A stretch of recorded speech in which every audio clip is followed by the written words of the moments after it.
तोहरे बवाल लगे छ और गाल बड़ी गाड़ी करी दिलवा के गोरिया कमाल लगे छ तोरा हाथ में मोबाइल गोरिया जनमाराई स्टाइल गोरिया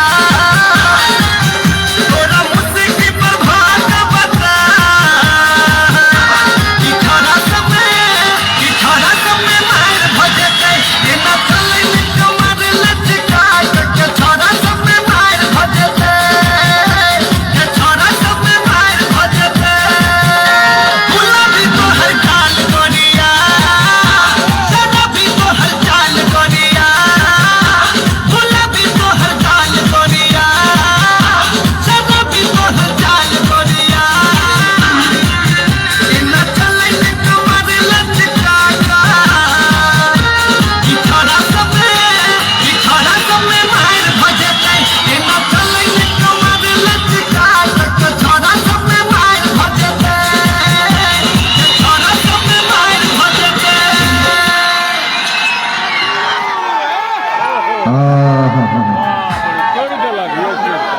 छोरा सब में मैर भजते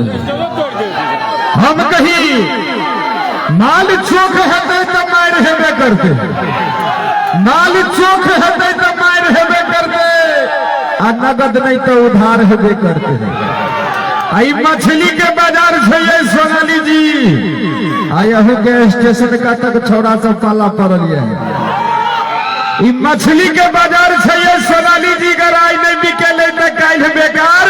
हेबे करते की एगो और एक बार कर करा तो थोड़ी वाला दूसरों को कहीं आज सभी के हाथों पे करने मलाल है आज सभी के हाथों पे करने मलाल है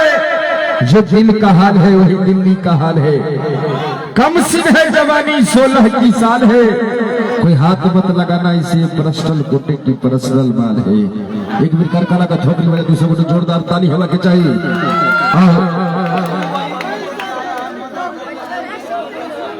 आहा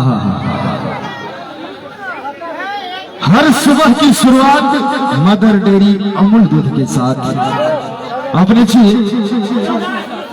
विकास मिश्रा जी अविनाश मिश्रा जी इनका तरफ से 51 रुपए का सुंदर सन पुरस्कार बहुत बहुत धन्यवाद। आहा कहीं सर्दी हो तो खा लो भैया इस मुर्गी का अंडा और गर्मी हो तो 70 किलो दिल को कर लो ठंडा।